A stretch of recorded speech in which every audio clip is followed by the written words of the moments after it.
Welcome to my channel. There's a hidden truth few men realize.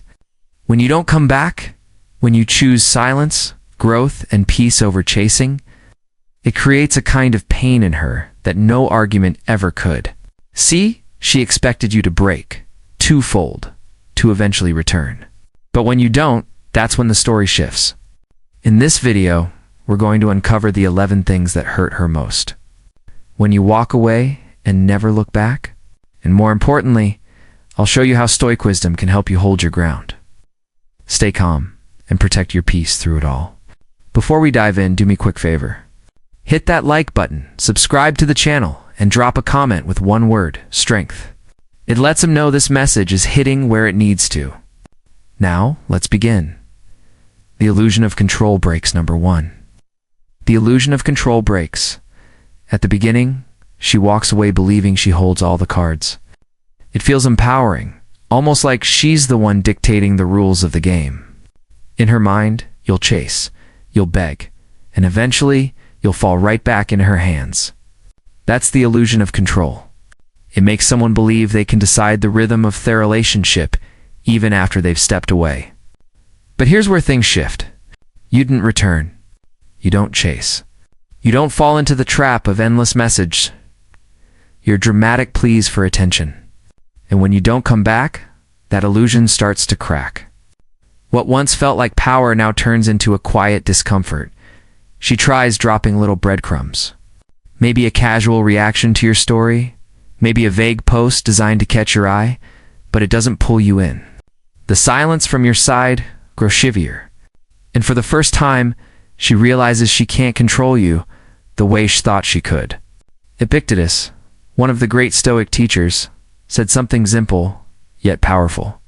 You cannot control what others do, only how you respond, and you've chosen not to react. That decision to hold your ground, to protect your peace, is what shakes her sense of control. She expected you to behave, as Sue always did.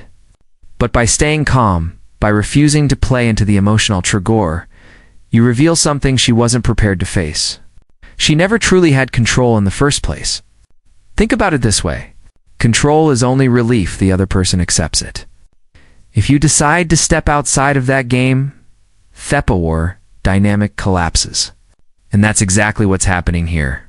She feels sting of her own powerlessness. Not because you're trying to hurt her, not because you're being cruel, but simply Becco's. You're living according to your own choices rather than her expectations. There's a quiet strength in this. It's not loud. It's not showy. And it's not about revenge. It's about self-mastery. When you refuse to be moved by external pulls and instead choose your response with intention, you embody the Stoic principle of freedom. And ironically, the more you let go of the need to control outcomes, the more powerful you actually become. So when the illusion of control breaks, don't be surprised if she begins to feel unsettled. That's the natural result, Simeon, realizing they no longer hold sway over your emotions. You've taken back your power not by fighting, but by simply standing still. The scarcity of your presence. Number 2, the scarcity of your presence. Have you ever noticed how something feels almost invisible when it's always around? But once it's gone, its absence becomes impossible to ignore. That's exactly what happens with your presence. When you were constantly available, sending texts, showing up, giving her your attention, it blended into the background of her daily life. Like water running from a faucet, it was simpliciar, reliable, expected, ordinary. But here's the paradox. The moment you stop showing up, the value of your presence changes. Suddenly, the silence is loud. The routine of hearing from you is broken, and that empty space begins to feel heavier with each passing day. She checks her phone and there's no message. She scrolls through her feed and doesn't see your name. What once seemed so normal now feels like a loss she didn't anticipate. This is where perspective kicks in. Marcus Aurelius reminded us that value is in perspective, not in possession. She possessed your presence, and so she undervalued it. Now that it's scarce, she's forced to see it differently. The very same man she once assumed would always be within reach now feels like someone rare, even irreplaceable. And the truth is, nothing about you has changed. You're still you. What changed is the lens through which views you. Think of it like walking past a painting in your living room every single day. After a while, you stop noticing it. But if you took it down for a month and then hung it back up, you'd pause, appreciate it, maybe even realized how much beauty it added to the room. That's what your absence does. It gives her the distance needed to actually notice what she had. The powerful part is this. You're not manufacturing scarcity to manipulate her. You're simply choosing yourself, focusing on your life, and allowing nature to run its course. Scarcity happens naturally when you stop offering your cell where you aren't valued. And when that happens, she feels the difference. Not because you're punishing her, but because your presence was never as ordinary as she thought. So, while she may not admit it out loud, deep down she knows the comfort of having you always there is gone. And now she sees it for what it truly was. Something rare, something valuable, something she can't easily replace. Before we move on, take a second to reflect. Where have you been too available? And how did that change the way you were treated? If this resonated, tap like to support the message and share your takeaway in thought comments, or simply type scarcity reveals value. Now, let's shift into what actually changes inside her the moment your presence becomes rare. The mirror of regret number 3. The mirror of regret. There's something about the stillness off night that brings every hidden thought to the surface. The world quiets down, distractions fade, and suddenly she's left alone, with nothing but her own mind. That's when the mirror of regret shows itself. It doesn't come during the day when she's busy putting on a brave face. It waits for her in the silence when there's no audience, no noise, no one else to impress. In that darkness, she replays everything. The words she said the moment she walked away, the pride she clung to. At the time, it felt like strength. But now, those memories sting. She wonders, was letting him go really the right choice? Did I underestimate him? Did I throw away something rare? These questions don't stop once they begin. They circle around her head like a storm she can't escape. And regret becomes her late-night companion. But here's the thing. You're not in that storm anymore. You're not laying awake, replaying her decisions. You're steady. You've chosen to root yourself in something deeper than her approval. A Stoic man understands that his worth isn't up for debate, and it doesn't rise or fall based on whether someone stays or leaves. As Epictetus taught, the only thing we truly control is our own mind. And you've stepped back from needing her to reflect your value back to Yalbeg. That value already exists within. This is the sharpest contrast. While she's battling the weight of what if, you're at peace with what island. Her mirror shows her loss. Your mirror shows your growth. And that balance off regret versus steadiness is what unsettles her most. She expected you to be the one struggling, the one breaking down without her. But instead, she finds herself haunted by the choices she made while you continue forward with calm clarity. That's the power of self-possession. You didn't chase. You didn't crumble. And you didn't let her opinion define you. And now, in the quiet moments of her life, she sees what she lost. Not just a man, but a man anchored in his own strength. Number 4, pride turns into a prison. Pride turns into a prison. Have you ever seen someone hold on to pride so tightly that it ends up hurting them more than anyone else? That's what happens to her in the beginning. Her pride feels like armor. It protects her ego, shields her from admitting she might have made a mistake, and convinces her that she's still in control. She tells herself, he'll come back. He always does. I don't need to reach out. Those words feel safe at first. Like a wall she can hide behind. But walls didn't just keep things out. They also trap things inside. As the days turn into weeks, her armor begins to feel heavy. What once felt like strength now feels like confinement. She wants to reach out. She wants to break the silence, but her pride stops her. To message you would mean admitting she was wrong. To call you would mean lowering the mask she's been wearing in front, off her friends, and so she stays stuck. She's trapped in a prison of her own making. You've probably seen this play out in other areas of life too. Think of someone who refuses to apologize after a fight, even though they know they were wrong. Their pride convinces them that saying sorry would make them weak. But in reality, the refusal keeps them locked in conflict, unable to move forward. That's what's happening here. Her pride, which once looked like strength, is now her cage. Meanwhile, you stand in a completely different place. Stoicism teaches that true freedom isn't about avoiding pain or hardship.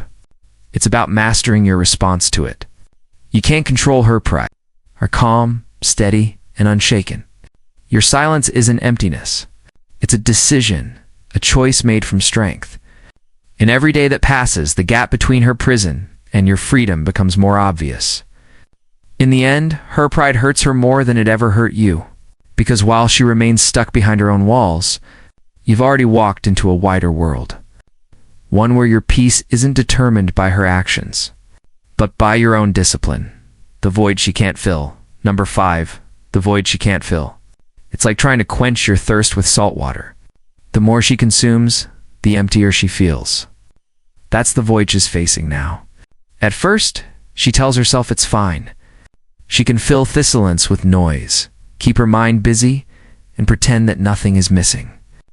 So, she goes out at night, laughing a little too loudly, scrolling endlessly through her phone, maybe even letting someone new drift into her orbit. She posts, shareaplays. She keeps the room bright, but the brightness is borrowed. When the screen goes dark and the door clicks shut, the quiet ache is still there, steady, patient, and honest. Because here's the truth. Distractions can cover up emptiness for a moment, but they can't replace real connection. She'll tristo substitute your presence with anything: parties, attention, fleeting validation, the safety of a crowded room. She lines up plans to outrun the pause between them. Yet every attempt only magnifies what's missing. None of it has the same weight, the same calm steadiness you once brought into her life. The morning after always tells the truth. The inbox is full, the heart is not, and this contrast cuts deep. With you, she felt a sense of balance, someone who wasn't tossed around by every mood or crisis. Your steadiness became an anchor she didn't have to think about. It just kept the boat from drifting. You were the person who didn't escalate, who didn't mirror chaos, who could hold a boundary without turning cold. That quiet reliability is easy to overlook when it's there, and impossible to ignore when it's gone. Without it, she feels the drift. Every laugh fades too quickly. Every new face feels shallow. Every busy plan ends in the same still room. Meanwhile, you're experiencing that same void in a completely different way. A Stoic man doesn't run from emptiness. He meets it. He understands that solitude isn't a punishment, but a tool. Time alone becomes fuel for growth, reflection, and strength. While she's scrambling to fill the gap with noise, you're allowing thistleants to refine you. You train, you read, you write, you build. You let your nervous system settle and your standards rise. You replace impulse with engine, attention with direction. Where she feels emptiness, you find expansion. This is what makes the difference so striking. The same space that breaks her becomes the space that builds you. She runs from the void because it reminds her of loss. You lean into it because you see it as freedom. Scarcity reveals value and distance gives shape to what was taken for granted. The harder she tries to replace you, the clearer the outline becomes. She isn't looking for noise. She's looking for the signal your presence provided. And the more she searches out there, the more she notices that what steadied her was never the crowd, it was Sue. Number 6. The silence that echoes. The silence that echoes silence has a way of unsettling people more than words ever could. At first, she doesn't take your silence seriously. She tells herself, you'll eventually reach out, that this is just another pause before the cycle begins again. But as the days pass, that pause starts to ostrich into something heavier, something she can't ignore. What once felt like confidence to her now becomes uncertainty. And that uncertainty lingers like a shadow she can't shake off. She begins to notice the space where your voice used to be. When her phone buzzes, it's never you. When she scrolls through old conversations, there's no new message at the end of the thread. Late at night, in those moments, she drifts to sleep. Your silence is the loudest sound in the room. It follows her when she wakes up. 2. No good morning text, no check-in, to remind her that she still matters to you. The absence becomes a constant presence. And here's the truth. Silence carries weight. Seneca once said, "Silence often carries the strongest message." You've proven that. Without lifting a finger, without saying a single word, you've communicated something more powerful than any argument or confrontation ever cowled. That you're no longer playing the game on her terms. Think about how this works in real life. If someone constantly fills every gap in conversation, their words begin to louse meaning. But when someone chooses silence, suddenly everyone leans in, wondering what they're thinking, what they're feeling. Your silence makes her lean in too. It stirs questions in her mind that she can't easily answer. Why hasn't he called? Why doesn't he miss? Has he moved on? And those questions echo louder the longer you stay silent. Meanwhile, you are not suffering in the silence. A Stoic man doesn't see heat as emptiness. He sees it as space. Space to grow, to reflect, to strengthen his character. Instead of trying to fill the void with distractions, you embrace it. You understand what Epictetus taught, that we can't control what others say or do. But we always control our response, and your response has been measured, calm, and deliberate. While she scrolls through social media trying to replace its stillness with noise, you found peace in it. While she searches for reassurance in other people's attention, you've built reassurance within yourself. The difference becomes undeniable. She feels the silence as an ache. You feel it as clarity. And that's why it techos, because silence is not nothing. It is presence. It is strength. It is a message delivered without a single word. And it lingers in her mind far longer than anything you could have texted or said out loud. Let's pause for a breath and take stock. What has your silence revealed about her patterns and about your own strength? If a line in this section hit you, share which one and why in the comments. Your insight might help another man find his center. Or if you're keeping it simple, just type strength and stillness to say you're choosing clarity over chasing. When you're ready, let's step into how this shift quietly rewires the entire dynamic. Number 7. Realizing you grew without her. One of the hardest truths for her to face is this. Life didn't just go on without her. You've actually got better. At first, she may have imagined you struggling, lost without her presence, maybe even waiting for her to change her mind. That thought gave her comfort, a sense of control. But when she sees the reality that you've grown stronger, sharper, more focused since the day she walked away, that's when the real sting hits. Think about it. She's scrolling through her feed and sees you smiling with friends. Maybe hitting the gym more, maybe diving deeper into your work or passions. You're not just getting by, you're leveling up. You didn't collapse under the weight of her absence. You used it as fuel. While she looked back, replaying old moments, you moved forward into a better version of yourself and thought something she can't ignore. Growth is magnetic. People can sense it without you saying a word. It's in the way you carry yourself, the way you need validation anymore, the way you've built a life that doesn't revolve around her. And here's where Stoicism comes into play. Marcus Aurelius once wrote, "The impediment to action advances action. What stands in the way becomes the way." What was meant to break you, the end of the relationship, became the very thing that propelled you forward. And for her, that realization cuts deep. Because if we're honest, part of her expected you to stay stuck. It would have been easier on her pride if you were still lingering, waiting, hoping she'd come back. But when she sees you thriving, it forces her to confront something uncomfortable. Maybe she wasn't the foundation of your strength after all. Maybe she was only part of your story, and your story didn't end when she left. Let's be real. This isn't about revenge or proving her wrong. That's not the Stoic way. Your growth isn't a performance for her. It's a commitment to yourself. You grew because pain taught you discipline. You grew because solitude gave you clarity. You grew because you chose not to let the break define you. Meanwhile, she feels the difference. She realizes that while she tried to distract herself from the void, you faced it head on. And that choice created results she can't ignore. The man she left behind is not the same man she sees now. And in that gap between who you were and who you've become lies the sharpest truth of all. You didn't just survive without her. You thrived. Number 8. Realizing you grew without realizing you grew without her. What unsettles her most isn't that you walked away, it's what happened after.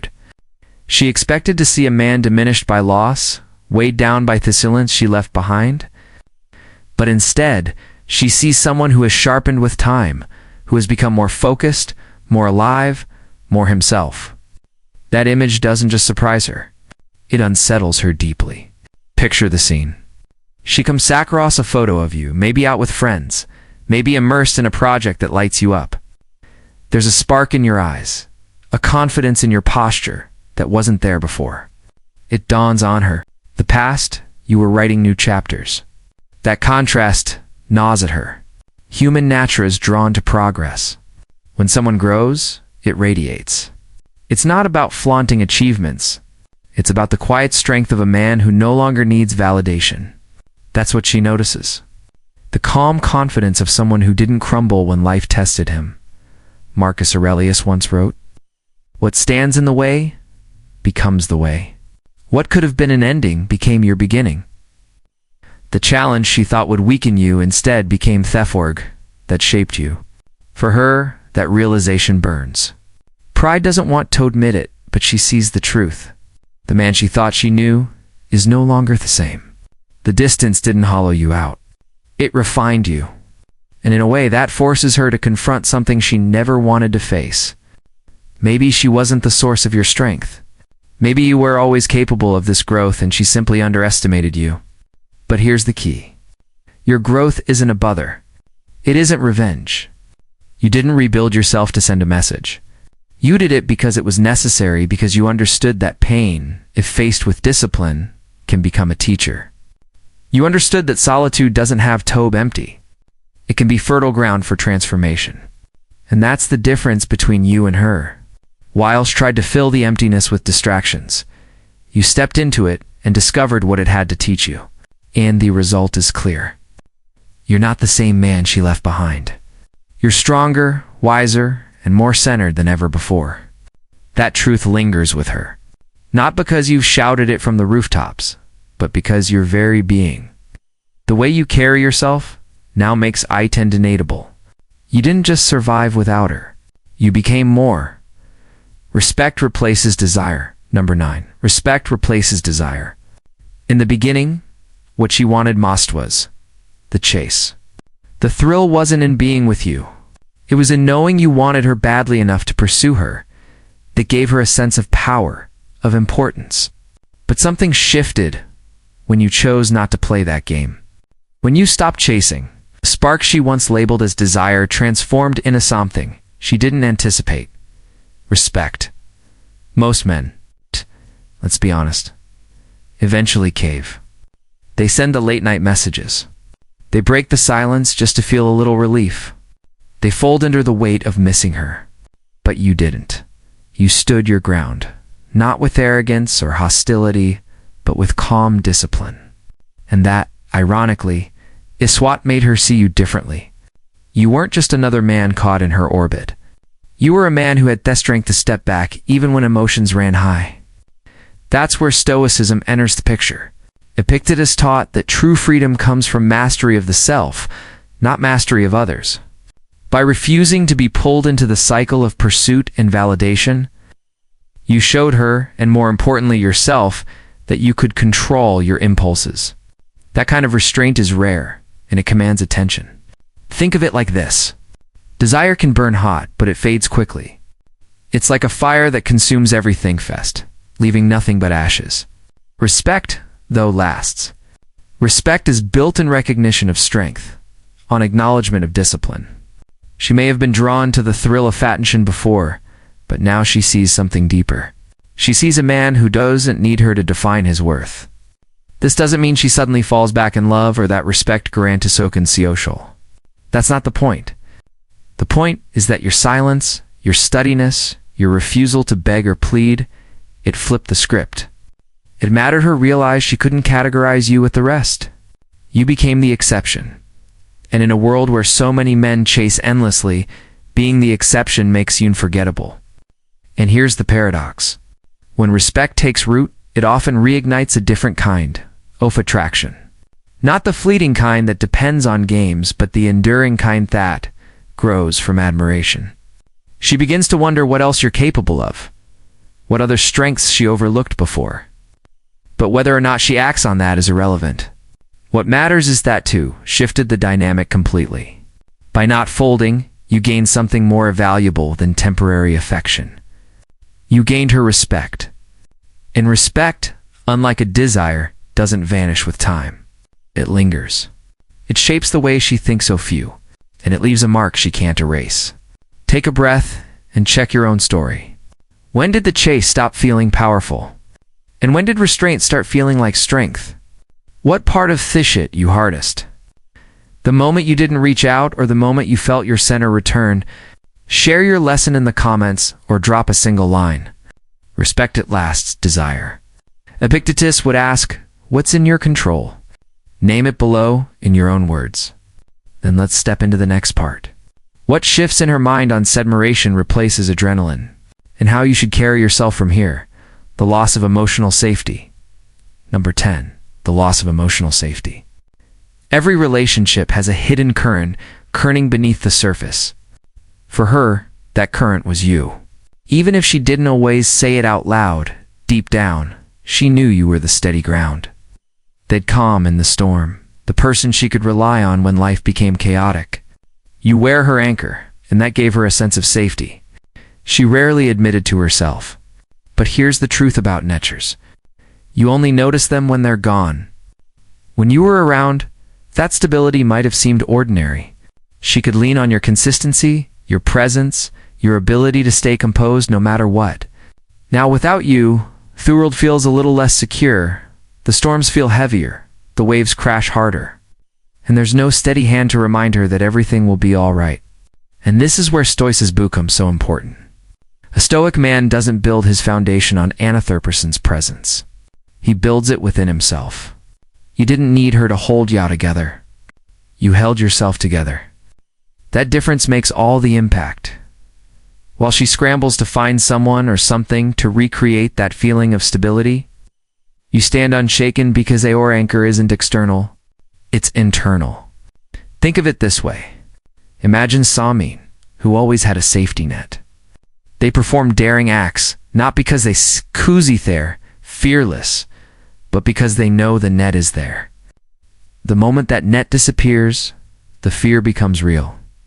That's what she experiences without you. She used to take risks knowing you would be there when things fell apart. Now that you're no longer at her side, she realizes how much she leaned on Theke's confidence you brought into her life. And here's the sting. Emotional safety isn't something you can replace with noise or distractions. Nights out, social media, or even new relationships might mask the discomfort temporarily.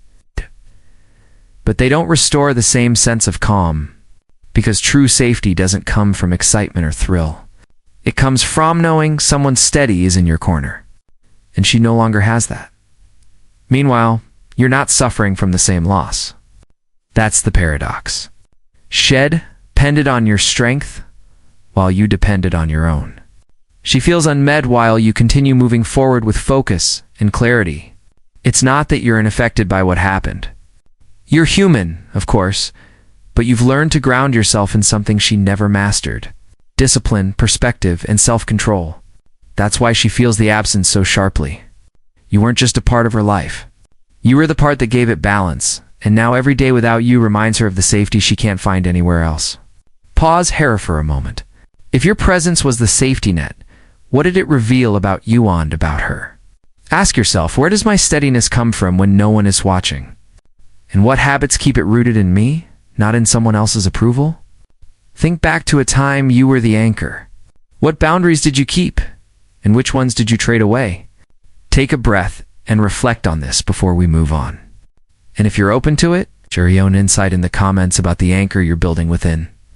The victory of your peace, number 11. The victory of your peace. When everything is said and done, thing that unsettles her the most isn't the breakup itself. It isn't even that you grew stronger or that you stopped with chasing. What truly cuts deepest is witnessing your peace, because peace is one thing she can't take from you, and it's the one thing she can't fake for herself. At first, she might have expected anger. Maybe she thought you'd lash out, try to get even, or prove something to her. Or perhaps she expected desperation, late-night texts, attempts to win her back. The familiar cycle of chasing. But none of that came. Instead, she sees you living your life with calm confidence, unaffected by the chaos. You didn't punish. You did beg. You simply chose stillness. And that silence, that self-mastery, speaks volumes. There's something magnetic about a man who's at peace with himself. It's rare because most people let external events dictate their emotions. They're up when things go their way, and they're down when they don't. But you've shown something different. You've shown that your worth isn't tied to whether she's in your life or not, that your calm doesn't depend on her approval. And that realization unsettles her, far more than any anger or pleading ever could. This is exactly what Stoicism promises. The kind of freedom that comes when you stop outsourcing your happiness to other people. Epictetus said, "No man is free who is not master of himself," and you've embodied that truth by mastering. Your response, by refusing to let loss dictate your peace, you've demonstrated a strength that no one can touch. Think of it like this. Storms can shake theatres, but they can't move the mountain. And in her eyes, that's what you've become. A mountain, immovable, steady, grounded. While she may wrestle with regret, distraction, or pride, you've found something far more powerful. A steady calm that doesn't rise and fall with her choices. And here's what makes it even more impactful. Peace lingers long after the breakup, long after the initial emotions fade. The image of you living calmly, moving forward without bitterness, stays with her. It becomes a closing chapter of your story together. She left, but you didn't crumble. You thrived. And in thriving, you revealed the ultimate truth that no one holds the keys to your inner world but you. That's the real victory. Not in proving her wrong, not in making her jealous. The victory is that you walked away with your dignity intact and your spirit unshaken. That kind of peace is untouchable. And Dance, you found it. No one, not even her, can take it away. So when you step back, so and say or see an and, look at all of these shifts. From her confidence cracking, to the silence weighing on her, to the moment she sighs, our peace, you realize something important. This journey was never really about her. It was always about you. Every stage, every reaction. Every silent victory has been shaping you intersamion, stronger, calmer, and more grounded in who you are. So, if you're in the middle of this process right now, I want you to pause and reflect. Are you focusing on what she's thinking? Or are you focusing on what you're becoming? Because at the end of the day, her thoughts may change, her feelings may waver. But your peace, that's eternal. That's your victory. Now I'd love to hear from you. Which part of this journey resonated with you the most? Drop a comment below and share your thoughts. I read everyone, and if you found value in this video, make sure to hit the like button. Subscribe if you haven't already, and check out the recommended videos on your screen for even deeper insights. Remember, the real power isn't in getting her back. Their all power is in never losing yourself again.